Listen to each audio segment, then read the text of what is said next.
On a hot July morning in 2004, 56-year-old Susan Sutton and her husband John stepped out of their $1 million home in Coral Gables, Florida.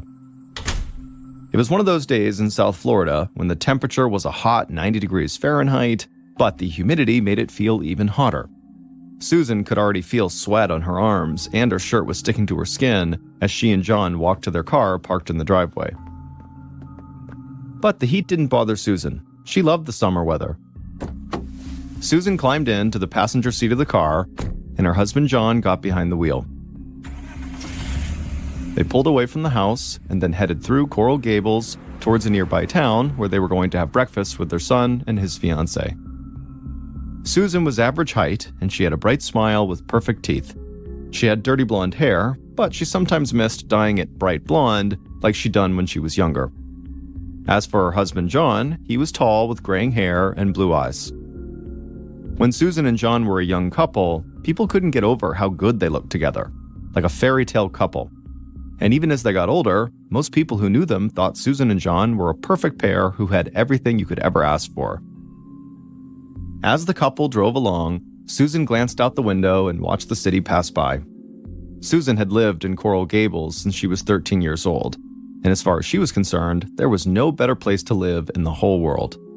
Coral Gables was known as one of the most upscale communities in the Miami, Florida area. The secluded enclave was dotted with Mediterranean-style houses sitting on huge lots with palm trees in the front yards and big swimming pools in the back. The city was safe, beautiful, and only about 10 miles from Miami Beach.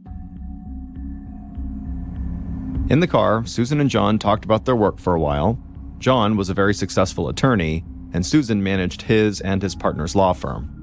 Some of their friends would ask Susan and John if it was difficult to work with their spouse.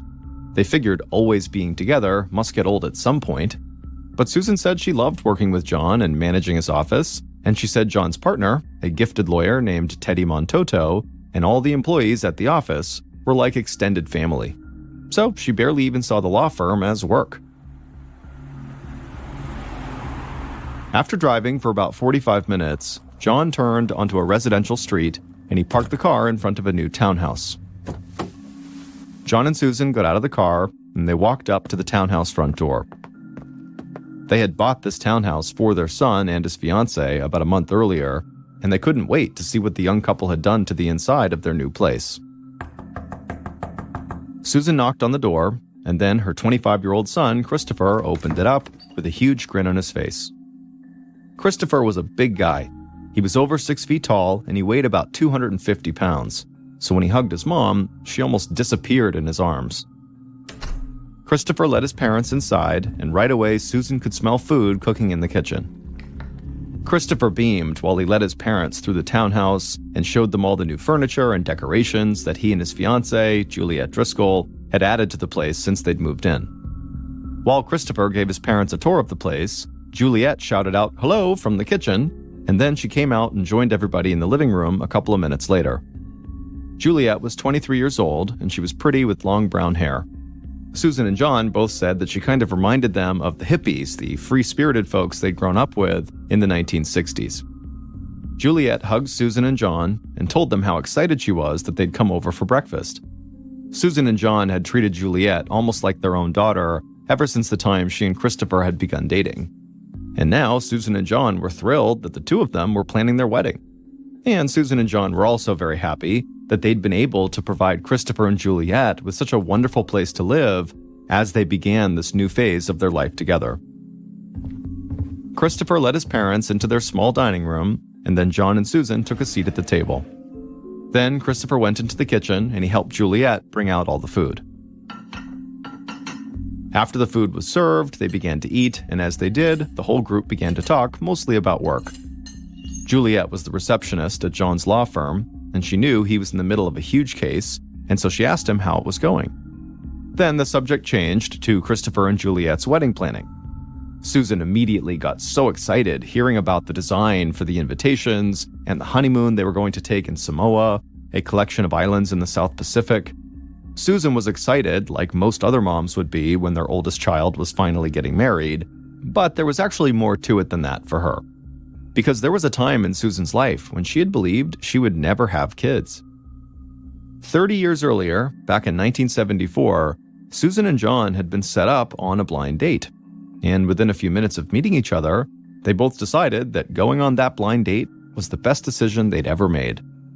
After that first meeting, Susan and John had quickly fallen in love and started planning the rest of their lives together. And both of them knew that they wanted to start a family as soon as possible. Susan loved kids, and she had dreamed of being a mother since she was young. But soon after Susan and John did get married, about a year after that first blind date, Susan had the first of several miscarriages. And in the years following, she had undergone a series of unsuccessful fertility treatments, and eventually she was just told by her doctors that unfortunately, she would never be able to bear her own kids. At the time when this news came in, Susan had felt like she'd somehow let her husband down and robbed him of the family and the future that they had both dreamed about. But then, Susan had looked into adoption. She knew there were children all over the world who needed homes, and she and John had a very safe and loving home that they could provide. So, 4 years after the couple had gotten married, Susan and John's dream of starting a family came true when they adopted and brought home Christopher when he was just 2 days old.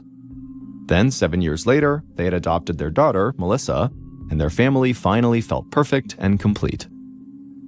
At the dining room table, Susan smiled as she listened to her son talk about his and Juliet's wedding, and while she didn't say it out loud, she was already looking forward to the day that she would become a grandmother. The family finished their breakfast and continued talking for a while, but then John said he needed to get home and call his partner, Teddy Montoto, so they could do some work on their current case. Susan thanked Juliet for the amazing food, and then followed John outside the townhouse back to the car. Later that day, while John worked, Susan thought about going swimming in the pool. But first, she wanted to check on her daughter, Melissa, who had just moved away for her first year of college. So Susan called Melissa, and right away she could tell her daughter was very nervous about her classes that were going to start in a few weeks. Susan and John had always taken their kids' education very seriously, and they had been able to send them to great schools. Christopher had even attended an international boarding school when he was a teenager. So Susan told Melissa she was absolutely prepared for college and that she was going to do great. Then Susan told her daughter that she loved her, hung up, and went into the living room where John was working. She asked him how it was going. John grinned and said it was actually going really well, and he was pretty sure he and his partner, Teddy, were about to make a lot of money. Susan kissed John and said that if that happened, they should definitely have Teddy and everybody else from the law firm over to celebrate. Then she headed upstairs, put on her bathing suit, and went out to the pool. Susan lounged by the pool in the hot summer sun and looked out over the large canal that circled their neighborhood. Being on the canal made the house feel even more like an oasis that was separate from the rest of the world. And as Susan lay there lounging in the sun, she thought about her son getting married and her daughter starting college, and her husband potentially about to win a huge lucrative legal case, and she wondered if it was even possible for her to be any happier. In the early evening of August 22, 2004, about a month after the breakfast at Christopher's, music and laughter drifted through Susan and John's house. They were hosting a big party to celebrate both Susan's 57th birthday and also John's huge win in court that had made them over $1 million. John walked around the house, pouring champagne for friends, family, and employees from the law firm. At one point, most of the partygoers were gathered in the living room, and John raised his glass. He said he knew people were there to celebrate Susan and himself, but he said he wanted to give a toast to his son Christopher and to his fiancée Juliet, who would soon be his daughter-in-law.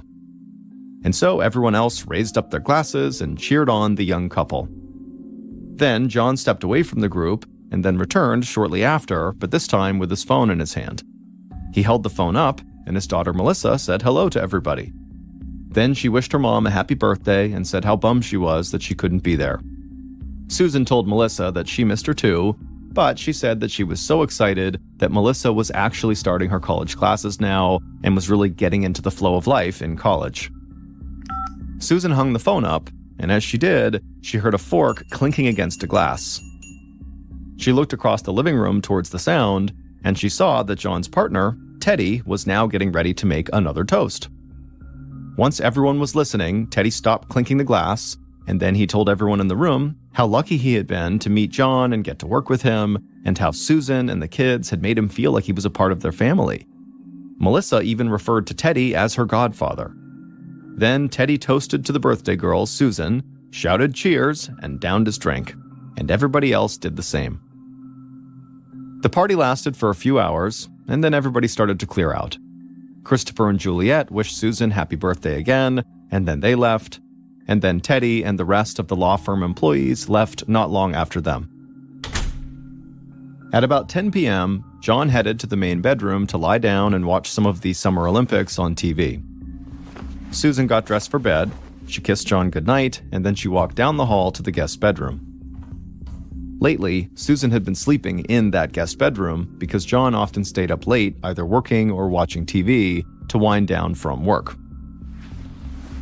In the guest room, Susan climbed under the covers, and then she put her phone on the nightstand. She was expecting a call. And a few minutes later, her phone rang, so she smiled and answered it. But almost as soon as she had put the phone to her ear, she stopped talking, because she thought she heard something moving around outside of her door. Susan tossed the phone down on the bed next to her and strained her ears to listen, and as she did, a terrified look came across her face. She could hear John screaming from the bedroom down the hall, but before she could get up to see what was going on, her door flung open. And when Susan looked up, she screamed and pulled the covers tight.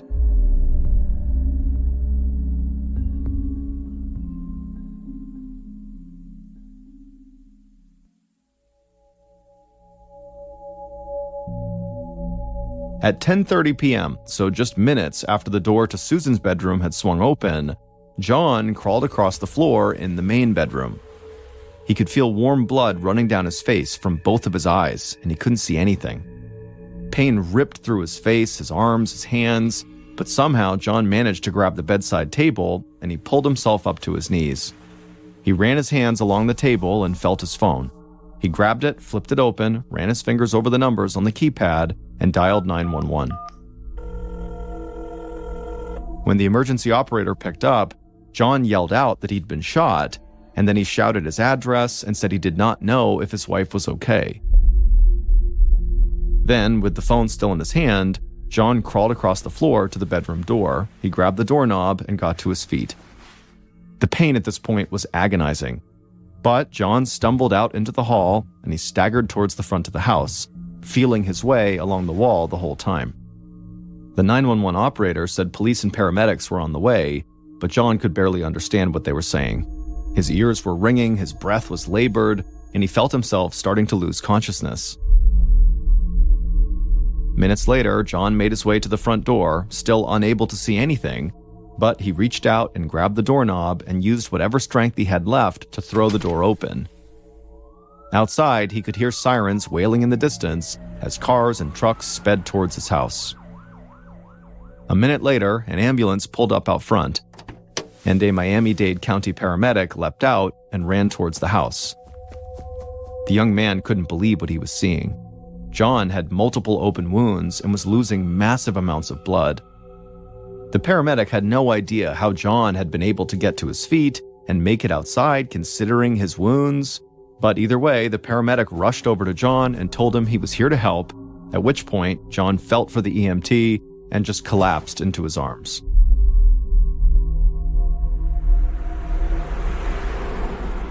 A few minutes later, a SWAT truck roared down the street in the affluent Coral Gables neighborhood.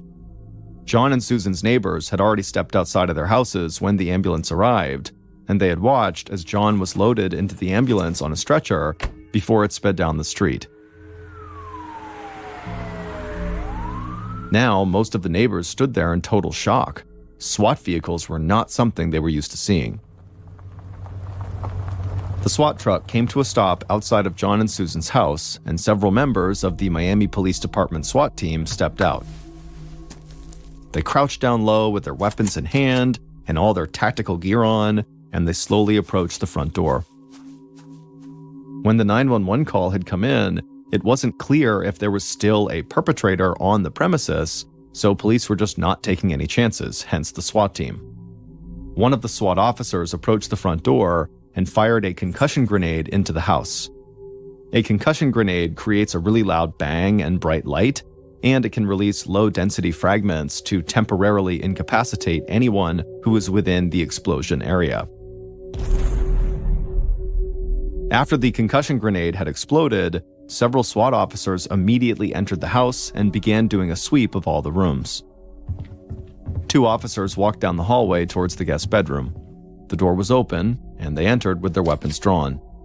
But when they stepped inside that room, all they saw were sheets and a comforter piled up on the bed. One of the officers stepped closer and saw multiple bullet holes in that comforter, and he also saw bloodstains on the wall behind the headboard. The officer leaned over and pulled back the comforter and sheets, and when he did, he kind of hung his head down in respect. Under all those covers and sheets was Susan Sutton, and she was dead. She had been shot multiple times at close range. It was a horrific scene, but it was not just the violence that got to these SWAT officers that found her. Based on the position of Susan's hands and how the sheets and comforter had appeared on the bed, the officers could tell that in her sheer panic and fear, Susan had attempted to hide under the covers like a child to protect herself from her killer. And the thought of that just seemed absolutely tragic. The SWAT officers completed their sweep of the house, and at the end of it, they were certain the killer was no longer on the premises. So the SWAT team headed outside to wait for detectives from the Miami-Dade County Police to show up. But as the SWAT officers crossed the front yard, they heard a car come to a screeching halt not far from the house.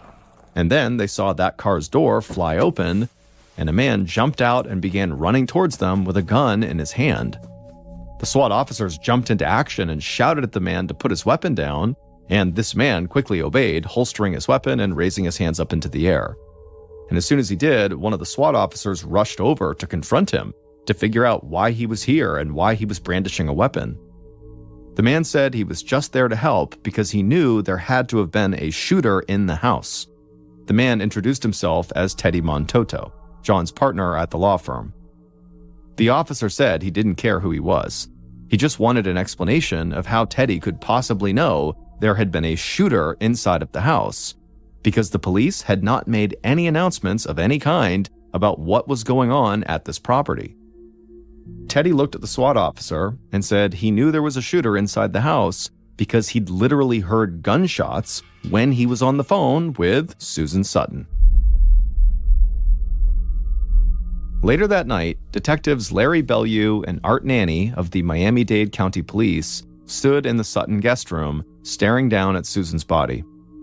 Both detectives were big guys with broad shoulders and barrel chests, and they both looked like they could handle themselves in a fight if they ever had to.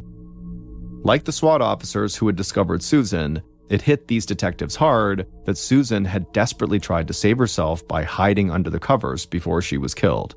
They couldn't imagine how scared she must have been in that final moment, and it made them both just so angry at whoever had done this. When the detectives had first arrived at the scene, they wondered if maybe John had murdered his wife and then failed to kill himself in an attempted murder-suicide.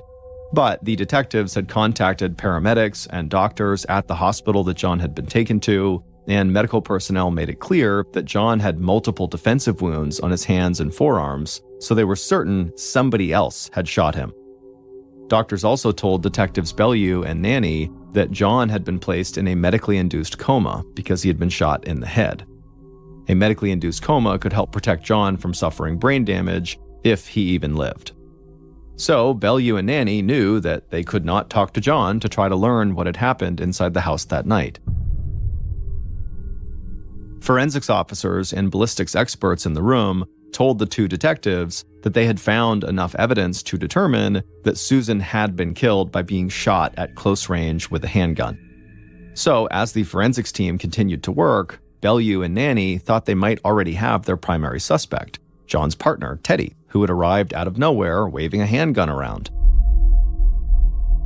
So the detectives walked out to the street in front of the house where they had instructed Teddy to stay with several local police officers. Detective Bellew was all business when he approached Teddy. He'd already learned that Teddy was a very successful lawyer, so he was pretty sure Teddy would know how all of this worked. Bellew said they wanted to bring Teddy to the station for questioning, and they wanted to test his hands for gunpowder residue before they left.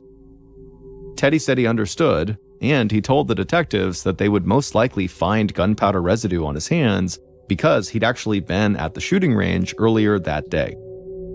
Bellew and Nanny thought that it was possible that that could be true, but they also figured that being a successful attorney, Teddy would also know a trick or two to try to cover up his tracks. But the detectives believed that even the smartest criminals always miss something. So they were sure if Teddy really had killed Susan and then attempted to kill John, they would find out soon enough.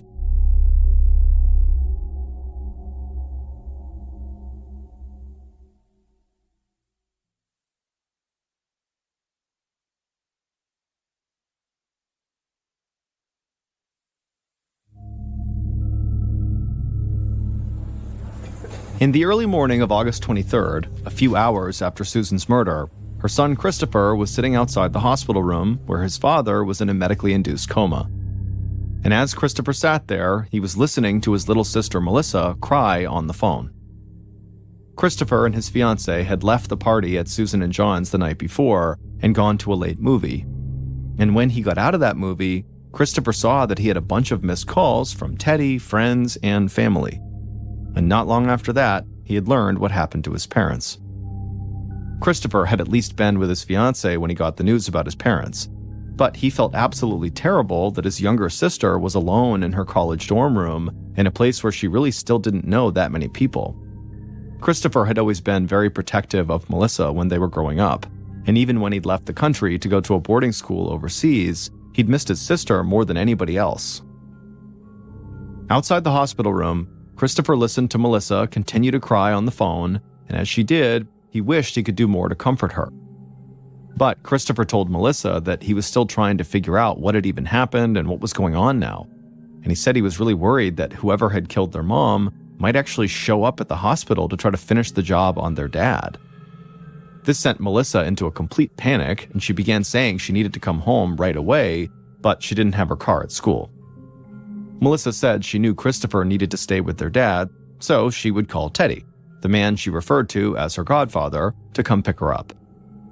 Christopher thought this was a good idea, and he promised Melissa he would make sure nothing happened to their dad while he was there.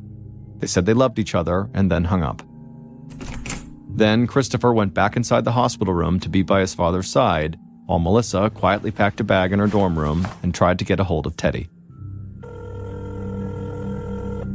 Melissa's initial calls to Teddy went unanswered because, at that time, he was sitting inside of an interrogation room across from Detectives Bellew and Nanny. The room they were in was barely bigger than a closet. It seemed designed to make people uncomfortable, but Teddy was actually unaffected by it. This was a guy who made a lot of money questioning and cross-examining people in court. He knew the law inside and out, and he almost always felt like he was 2 or 3 steps ahead of anybody he was talking to. But Teddy also respected law enforcement. He had relied on them throughout his legal career, so he did his best to be polite and attentive as the detectives questioned him. Bellew started by asking Teddy again why he had shown up at the Sutton house carrying a gun. Teddy said he had been talking to Susan on the phone about work when he heard, on her end of the phone, gunshots. He said Susan and John were like his family, so all he could think to do was just rush to help them if he could. The detectives nodded as Teddy talked, but they still were not sold on his version of events. They thought it was possible that Teddy could have attacked Susan and John and then rushed out of their house and then magically returned to the scene soon after trying to play the hero so police wouldn't suspect him. At some point, Bellew asked Teddy about his business relationship with John. He wanted to know if there were any financial issues between the two men. Also, Detective Bellew knew they were dealing with victims here who were multimillionaires, so a dispute about money had to at least be considered as a potential motive. But Teddy didn't miss a beat. He said he owed his entire career to John, and they both helped each other make a ton of money, so there were no financial issues at all between them. Detective Bellew just sat there and stared at Teddy. He had nothing against Teddy, and he wasn't ready to just declare Teddy guilty or anything, but it was clear that Teddy thought he was in total control of this interrogation, So Bellew wanted to take advantage of what seemed like Teddy's arrogance. Bellew asked Teddy if he would take a polygraph test, which would make it easier for police to cross him off their list, and Teddy agreed. So Bellew and Nanny stepped out of the room, and they began talking about how the interrogation was going as they went to go arrange for this polygraph test. Both detectives thought Teddy was the kind of guy who would believe he could beat a polygraph even if he was lying. But they were pretty sure if Teddy was lying, the test would catch him. Later that morning, Teddy would sit for his polygraph test. And afterwards, as detectives Bellew and Nanny went over the test results with the examiner, they were taken aback. It appeared that Teddy had told the truth on almost all of the questions he had been asked, but there were a series of questions that Teddy had almost definitely lied about when he had given his answer. And all of those questions had to do with Susan. Bellew didn't waste any time. He approached Teddy in the interrogation room. He leaned in close and said they knew Teddy had just lied on that polygraph test. And for the first time, Teddy's entire attitude changed. The confidence and bravado disappeared, and he slumped forward in his chair. Then he looked up at Bellew with a pained expression on his face. And in a quiet voice, he said he had betrayed his best friend. He said that he and Susan had actually recently begun sleeping together. Bellew immediately turned to Nanny. They didn't have to say anything to each other because they both knew a love triangle could be an even stronger motive for murder than money. There was a chance that Teddy, John, and Susan had gotten into a fight that got completely out of control, and that's how people got shot. Or maybe Teddy had flown into a jealous rage and just decided to kill both of them. At this point, Teddy knew the detectives were highly suspicious of him. And so he said point blank that he had nothing to do with the attack on Susan and John. He might have been a bad friend, but he loved them and their kids dearly. And later that day, police would release Teddy because they didn't have enough evidence to hold him at the time. However, they made it very clear to him that he should not leave town. Teddy said he understood, and he said despite what they think, he still wanted to help the investigation. Once Teddy was gone, Bellew and Nanny shifted their focus to the murder weapon. Susan had been killed with a handgun, and if it matched Teddy's gun, they would know they had their killer. They just had to find that gun. But over the next couple of days, as forensics officers updated the detectives, they discovered that Susan had been killed with a Glock 9mm pistol, and at that point, they could not connect that weapon to Teddy. Still, detectives Bellew and Nanny felt if they kept digging, there was a good chance they'd be able to place Teddy at the scene of the crime with that weapon in question. So they were still confident they had a strong suspect in the case.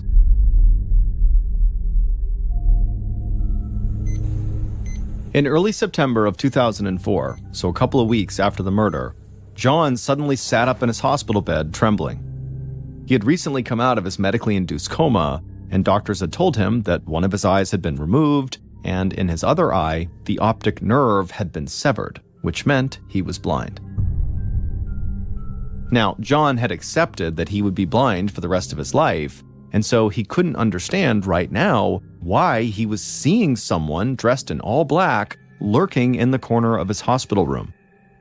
The person in black began to move forward, at which point John began to thrash around in his bed, and he screamed as loud as he could, but the person in black was unaffected.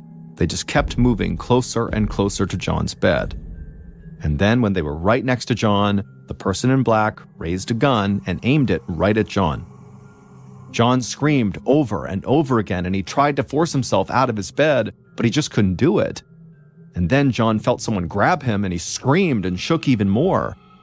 But then John heard several people yelling his name and trying to get him to calm down, and he realized the person holding him was one of his nurses, and that she and several other members of the hospital staff were telling him that he was okay and that nobody had been in the room with him. He was all alone. After several minutes, John did calm down, but he was convinced that Susan's killer had been in the room with him and that they had come back to finish the job and kill him. So John demanded to speak to the police. Later that day, detectives Bellew and Nanny headed to the hospital to meet with John. Neither of them believed the killer had actually been in John's room. They had spoken to John's doctors, so they knew the medically induced coma, the medication John was still on, and the recent loss of his sight could all lead to hallucinations. But the detectives also thought John might be starting to remember who had attacked him. So when they met with him in the hospital, they didn't write off what he was saying about the attacker coming into his room. Instead, they asked him questions about what this person in black looked like. Is there any sort of description you can give? Because they were thinking that maybe what he was really remembering was actually the real attacker. And the detectives were thinking the real attacker was very likely his law partner, Teddy, and so trying to get some sort of description from John that sounded like Teddy seemed like movement in the right direction for the investigation. However, John would say he really didn't have a good description of this person in black, and he just couldn't recall who the attacker was who killed his wife and tried to kill him. But John would say he knew it was not Teddy. Teddy was not their attacker. John would say, from what he could recall of the night of the attack, that Teddy just seemed shorter than the attacker, and also the attacker seemed to move a lot faster than Teddy could. After telling the detectives the little he thought he remembered about the person in black / the attacker, John demanded to be let out of the hospital. He said it was no longer safe for him to be there, that this attacker was going to come back and kill him. Doctors, nurses, and the detectives tried to reassure John that he was safe at the hospital and that he still needed more time in the hospital to recover. But John wouldn't hear it. And even his kids, Christopher and Melissa, who by this point had made it home, could not convince their father to stay in the hospital when they got there. So, against doctors' advice, John checked himself out of the hospital and went to stay with Christopher and his fiancée in their new townhouse. And almost immediately after moving in, John would tell his daughter, Melissa, to just go back to school, and John would begin to talk about how he needed to get back to work. John said his wife would not want the family to put their lives on hold just because she was gone. Leaving the hospital that day, Detectives Bellew and Nanny had been a little shocked by what they had seen. But after what John had experienced, they understood he would be in fear for his life until they found Susan's killer and put them away. And even though John said he was sure Teddy was not the person who had attacked him and his wife, the detectives still considered Teddy their main suspect. They just altered their theory about what could have happened a bit. They thought Teddy might have hired someone to do his dirty work for him, and that Teddy had been on the phone with Susan at the time of the murder just to make sure whoever he had hired had done their job. But even with the information on Teddy and Susan's affair, Teddy's failed polygraph test, and cell phone records that proved Teddy had been on the phone with Susan when she was killed, police still didn't have enough on Teddy for a murder case to hold up in court. So they spent the next several weeks looking for the Glock 9mm that had been used to murder Susan, and searching for this mysterious person in all black that John had claimed was in the hospital room with him. But Bellew and Nanny still knew there was a chance this person in black could have simply been a figment of John's imagination. But the search for this person and the search for the gun were very slow, and so as 2004 rolled into 2005, the detectives felt like they were running out of time, and that every day the killer walked free put John and his family in more danger.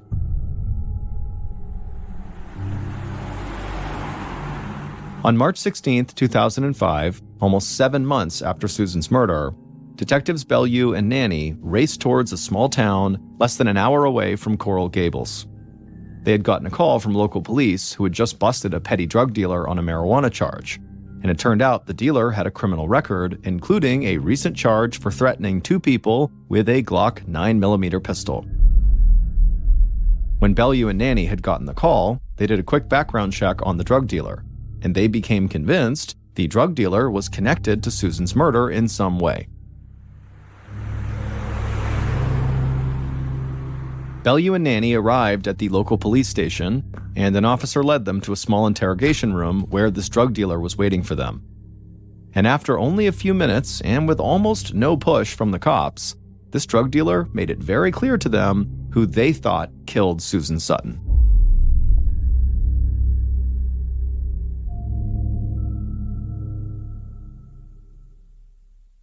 Based on the meeting with that drug dealer, evidence found at the scene of the crime, and interviews conducted during the investigation, here is a reconstruction of how police believe someone murdered Susan Sutton on August 22, 2004.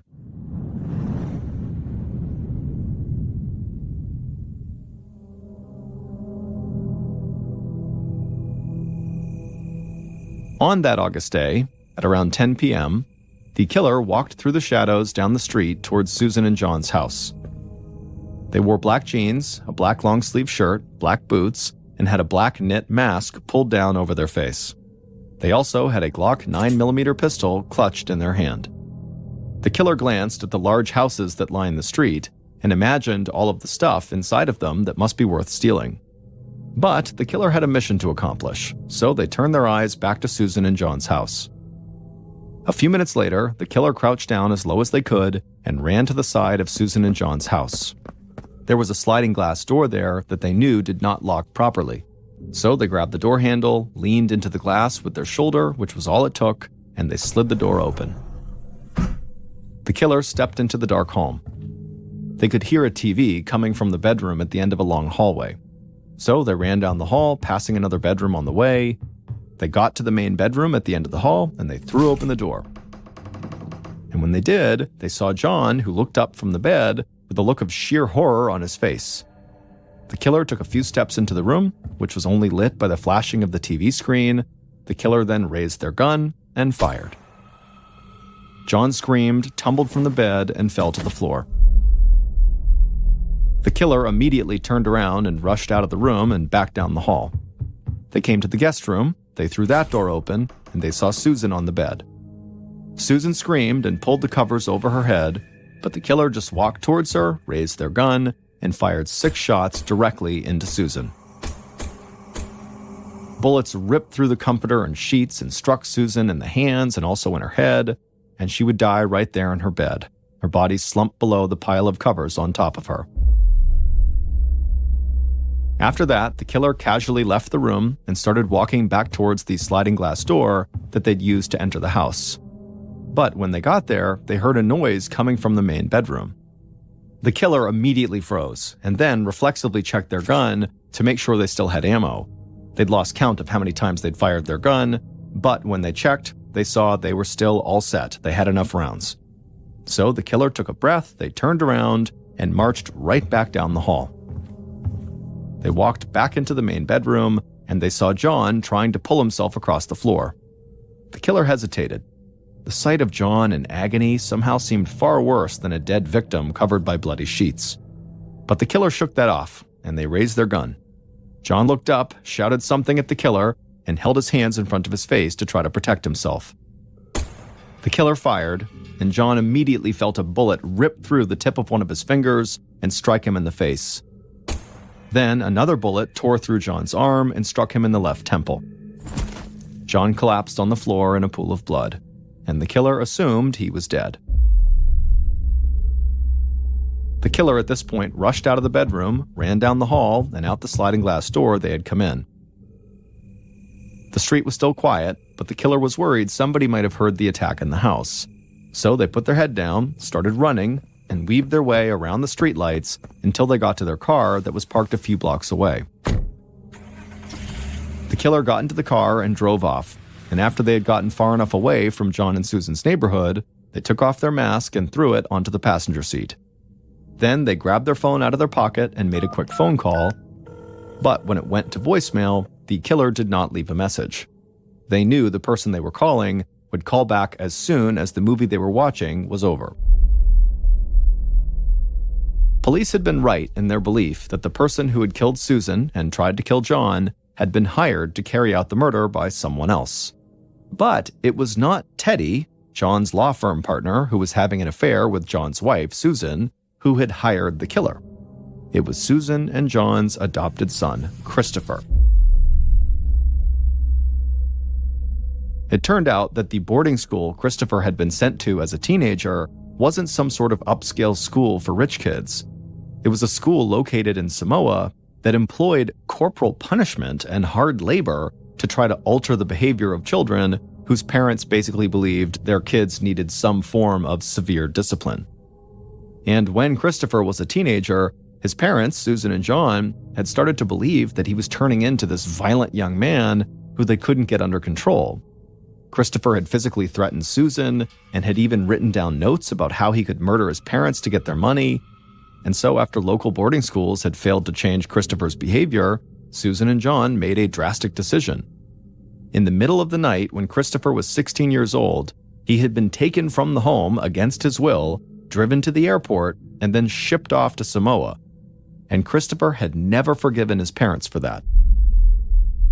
And so after Christopher had finally gotten out of that Samoa school and returned to Florida at the age of 19, he bided his time and started planning his parents' murder. Christopher had spent some time selling drugs right when he got back from Samoa, and not long before the murder, he had reconnected with a friend who had been a fellow dealer and who didn't have the same financial opportunities that Christopher had. Christopher knew that if his parents were dead, he and his sister would inherit millions of dollars, and so he promised this drug dealer friend that he would give him $100,000 if he carried out the murders. The drug dealer agreed to do it, and over time, Christopher helped him get a complete layout of Susan and John's home, including the sliding glass door that never locked the right way. Christopher also let the dealer know that his parents often slept in separate bedrooms. Then, when Christopher got word about the party to celebrate his mother's birthday and his father's successful legal case, he knew the time was right. Plenty of people would be at the house that night, so he thought that might mislead police into going down the wrong path. Then he would make sure he and his fiancée were seen at the party before they left and went to a late movie that would give Christopher an alibi for the time of the murders. But Detectives Bellew and Nanny had always thought that even the smartest criminals usually overlooked something, and they weren't sure if Christopher and his friend were all that smart.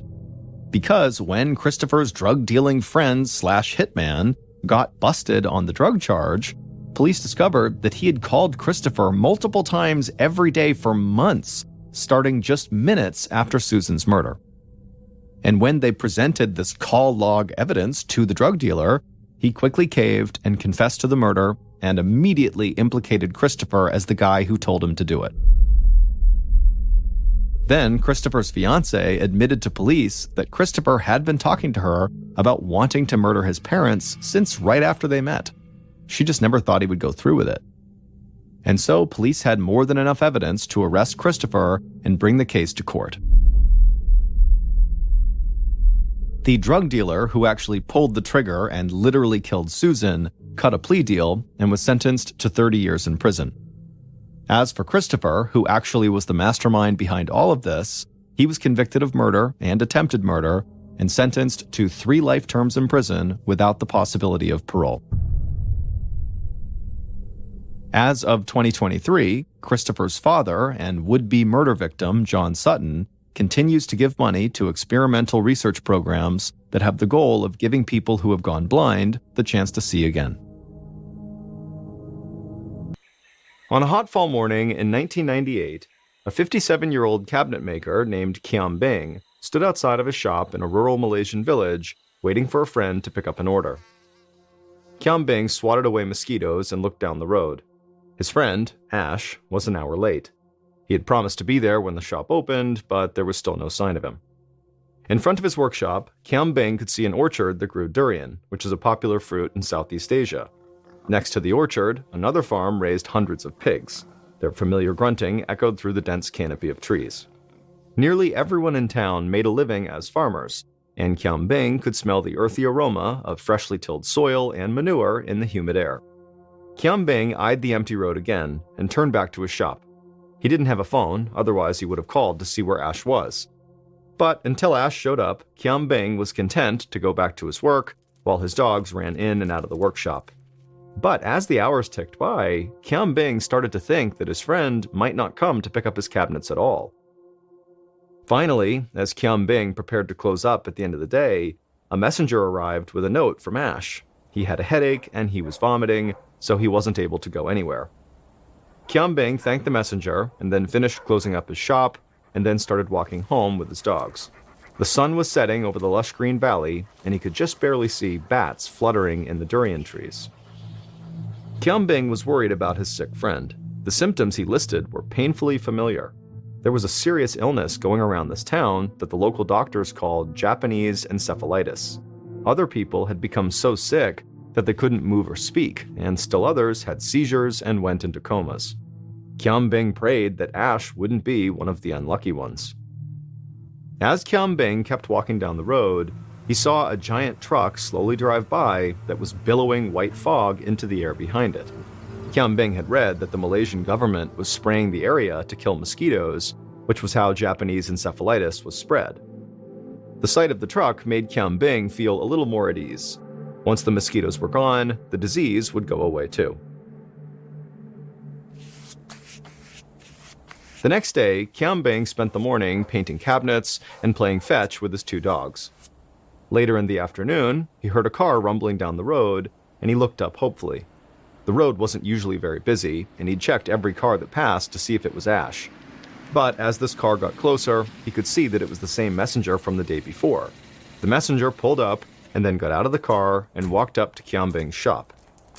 His expression was grim as he handed Kiam Bing the paper with the message. This time, it was written by Ash's wife. Kiam Bing's heart sank as he read. Ash had been taken to the hospital, but he was too sick, and the doctors there couldn't help him. He had died from this Japanese encephalitis. Kiam Bing felt a sense of dread. He'd known how dangerous the disease was, but now that his friend was dead, it felt much more real. He hurried back to his shop and called his dogs inside. Then he closed the door. Kiam Bing realized that he hadn't been taking the disease seriously enough. Now he was determined to do whatever was necessary to avoid being bit by a mosquito, even if that meant staying inside basically all the time and shutting down his business for a while. The government was spraying pesticides to kill all the mosquitoes, but Kiam Bing knew the insects would not disappear completely. Several months later, on February 27, 1999, a young scientist named Ka Bing Chua steadied his hands as he swabbed a viral culture onto a petri dish. Dr. Chua was studying virology at the University of Malaya Medical Center in Kuala Lumpur, Malaysia's largest city. Dr. Chua was investigating the outbreak of a disease that the government had been calling Japanese encephalitis. Roughly 200 people in Malaysia had gotten sick so far, and close to 100 had been admitted to Dr. Chua's hospital. Most of them exhibited the same symptoms: swelling of the brain, which led to an inability to talk or walk.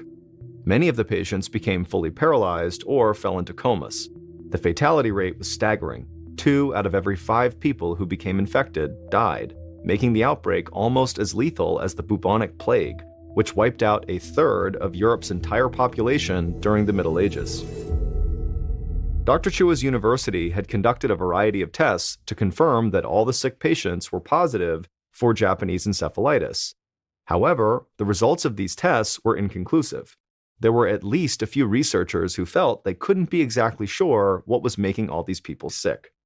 However, the symptoms were highly similar to Japanese encephalitis, and there were no other known diseases in the area that could explain the outbreak. But Dr. Chua was uncomfortable settling on this sort of uncertain evidence. He had a nagging feeling that there was something else going on. Dr. Chua was also getting mounting pressure from his lab director to come up with better answers soon. Right now, the government was investing all its efforts in killing mosquitoes. But what if this outbreak wasn't being spread by mosquitoes after all? One of Dr. Chua's colleagues, who had been studying the question of which people were most likely to get sick, had pointed out an interesting fact. No Muslims had been infected with this virus, even though Islam is Malaysia's leading religion. This was strange because Japanese encephalitis is transmitted through mosquito bites, and there was no reason why people of a particular religion would be immune to mosquitoes.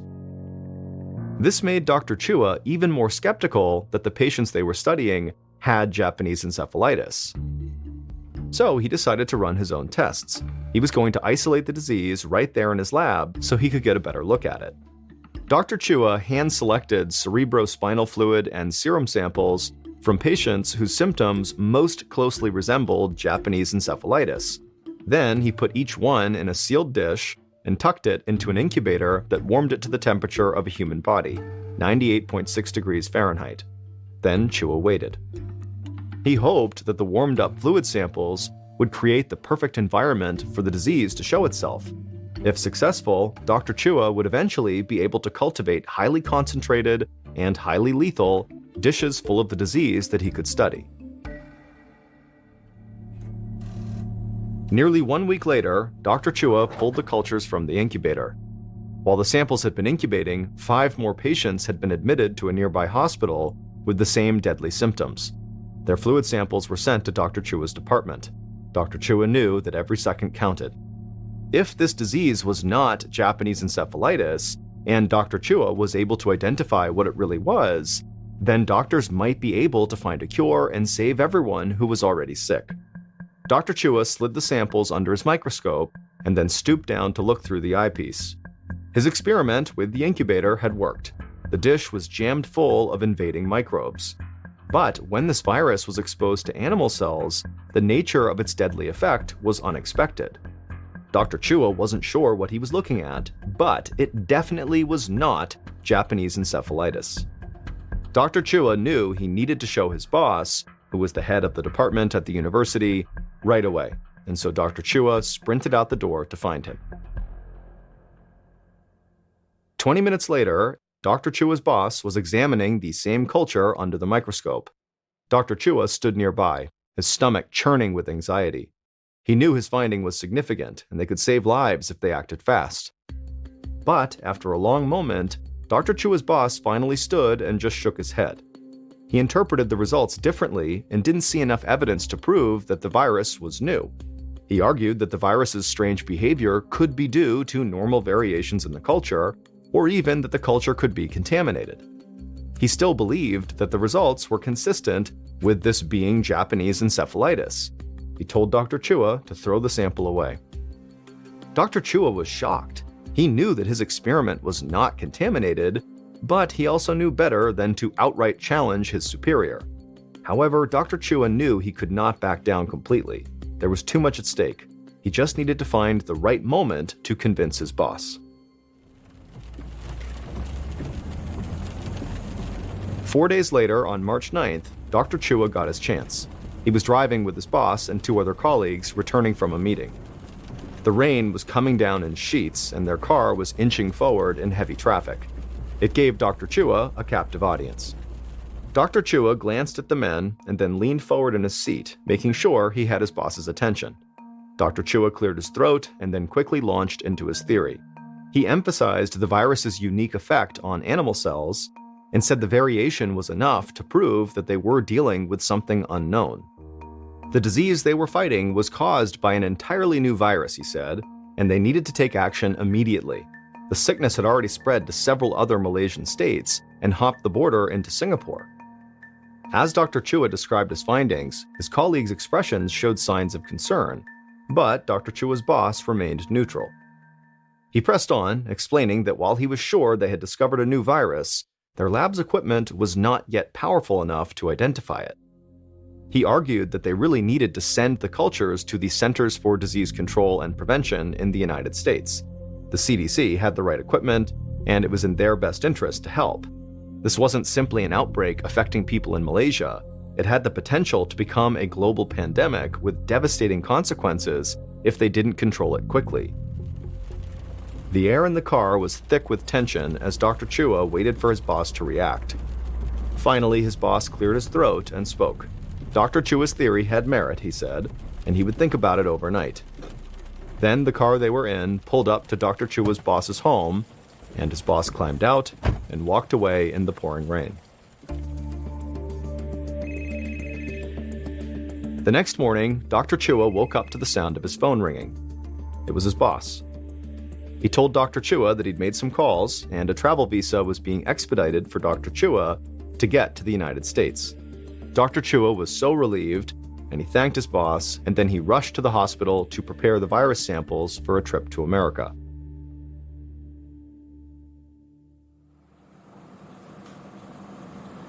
Four days later, Dr. Chua stood in the CDC's research lab in Fort Collins, Colorado. Dr. Chua peered through a powerful electron microscope at his slides.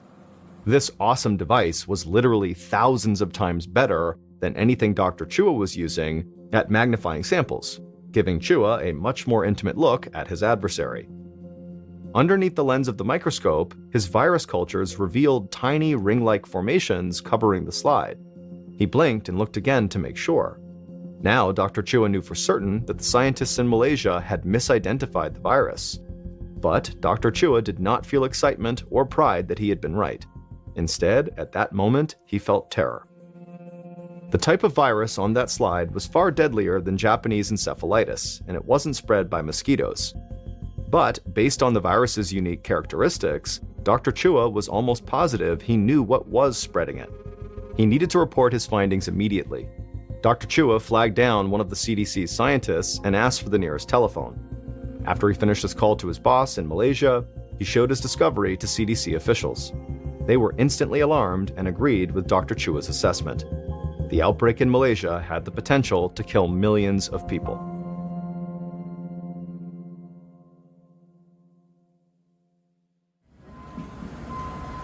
Back in Malaysia, a few days after Dr. Chua's discovery, the 57-year-old cabinet maker, Kiam Bing, watched from the doorway of his workshop as soldiers put up barricades at the end of the main road in his town. Kiam Bing was staying inside as much as possible to avoid the mosquitoes that he believed were carrying this virus. The only time he went outside was to run between his home and his shop. By now, it seemed like almost every family in town had lost a loved one to this terrible disease. They'd all died painful and horrifying deaths, and residents were in a panic. The disease was showing no signs of slowing down either, and so the government was barricading the road into town to keep residents there quarantined. Kiam Bing had lived here his entire life, and he couldn't remember any other time when travel in or out of the area had been restricted. The road was usually bustling with people going to and from work at this time of the day, but now it was deserted. The only sound was the fluttering of these red banners that people hung outside of their houses to ward off death. The silence frightened Kiam Bing. Even his dogs seemed different. Instead of jumping around and playing with their ball, they curled up quietly on the floor. And then, as Kiam Bing was watching all this strangeness unfold in front of him, Kiam Bing began to hear the sound of gunshots. When Kiam Bing heard these gunshots, he instinctively hid behind his counter. Once it stopped, Kiam Bing stood up and slowly opened his front door to see what was going on outside. And what he saw was a group of soldiers with rifles slung across their backs, marching out from behind a farm down the road and heading towards the next one. Also, there were all these military vehicles full of dozens more soldiers that were driving down the road, and they were all heading for different farms. Kiam Bing watched as some of the soldiers stopped in front of the farm right across the street, and they went around to the back of the property. Kiam Bing stepped out of his store to get a better look, and he peered around the corner of the farm across the street, and he could see the soldiers now pointing their rifles towards the trees, and also the pig pens below the trees. Kiam Bing knew what was coming next, and he couldn't bear to watch it. He ran back to the doorway of his shop, and then a few moments later, he heard more gunfire and the terrible sound of pigs squealing in agony. Kiam Bing could literally smell the coppery stench of blood as it wafted through the thick, hot air. And then moments later, the soldiers emerged from behind the farm and began marching down the street towards the next farm. And the farm's owner from across the street followed the soldiers out onto the road, and the owner just sat down on the sidewalk and put his face in his hands. Once the soldiers had marched down the road and were gone, Kiam Bing hustled across the street and knelt down next to the farmer who still had his face in his hands. After making sure this farmer was okay, Kiam Bing gently asked, what happened? What's going on?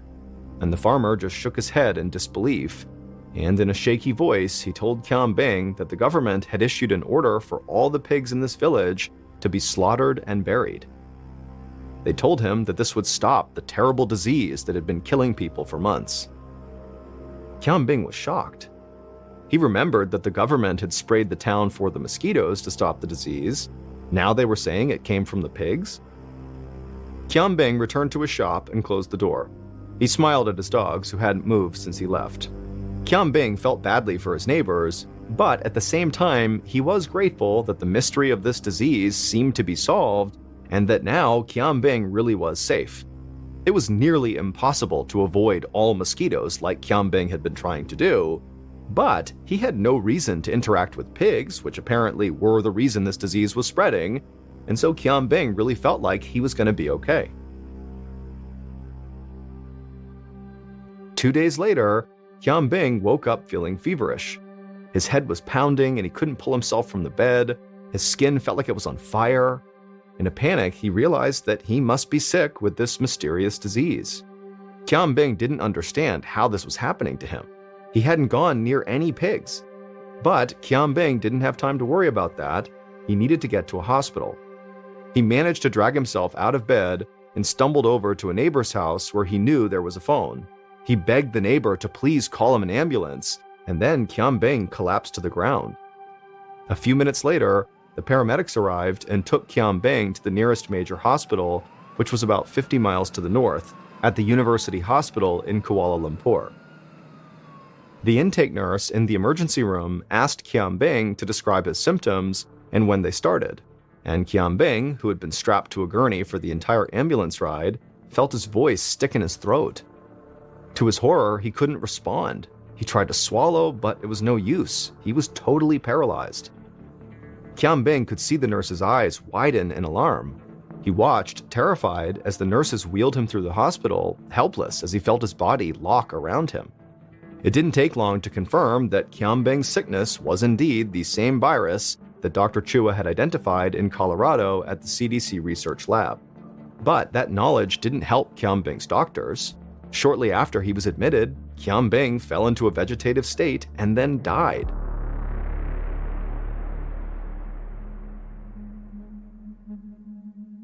In early June of 1999, around 3 months after Qianbing died, Dr. Chua was back at his office in Kuala Lumpur. It seemed like the mystery virus had been defeated, all thanks to Dr. Chua's quick thinking.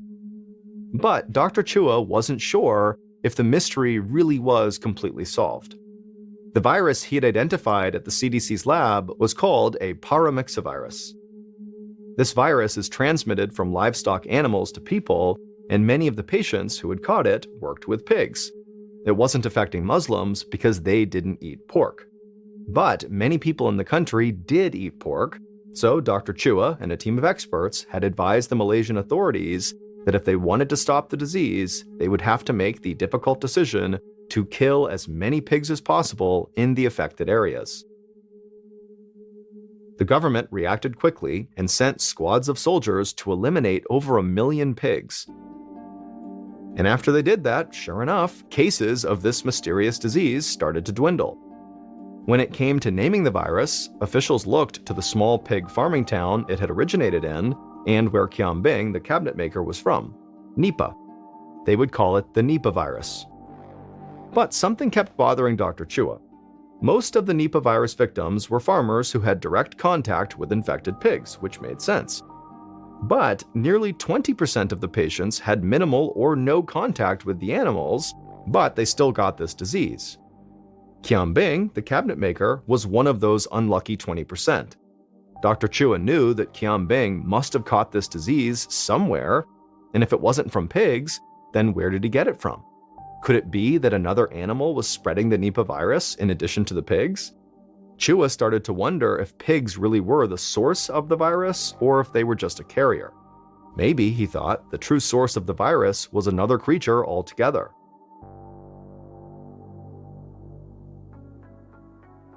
And so now that the outbreak was under control following the elimination of all these pigs, the Malaysian government deployed a team of researchers to try to determine the true source of the Nipah virus.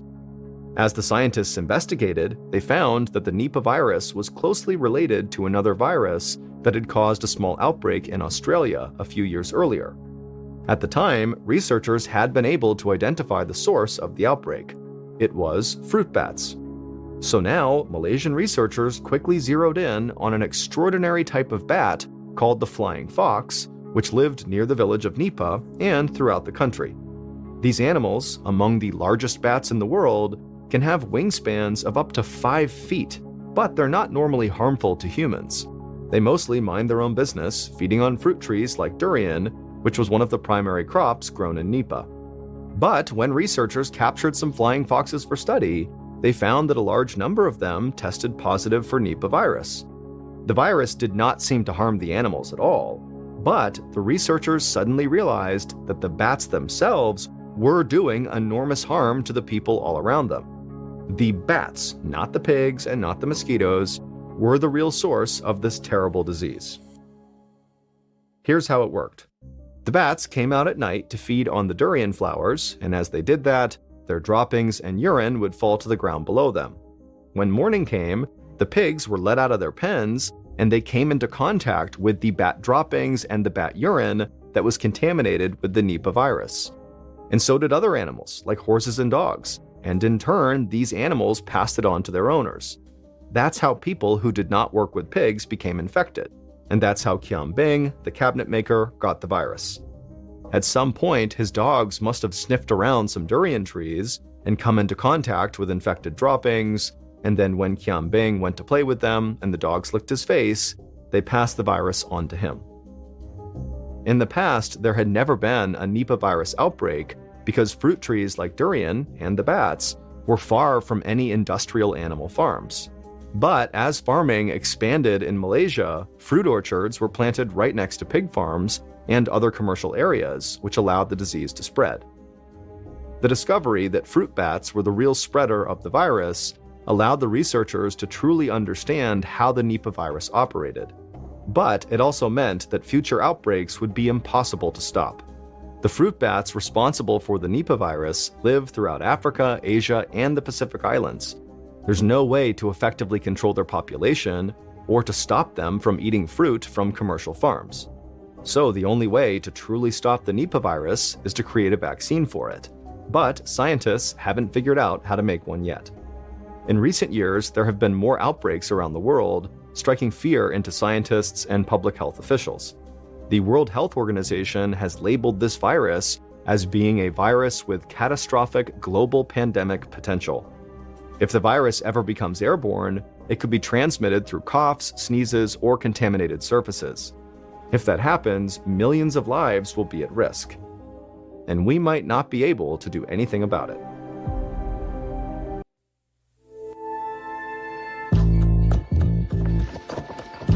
From Ballen Studios and Wondery, this is MrBallen's Medical Mysteries, hosted by me, Mr. Ballen.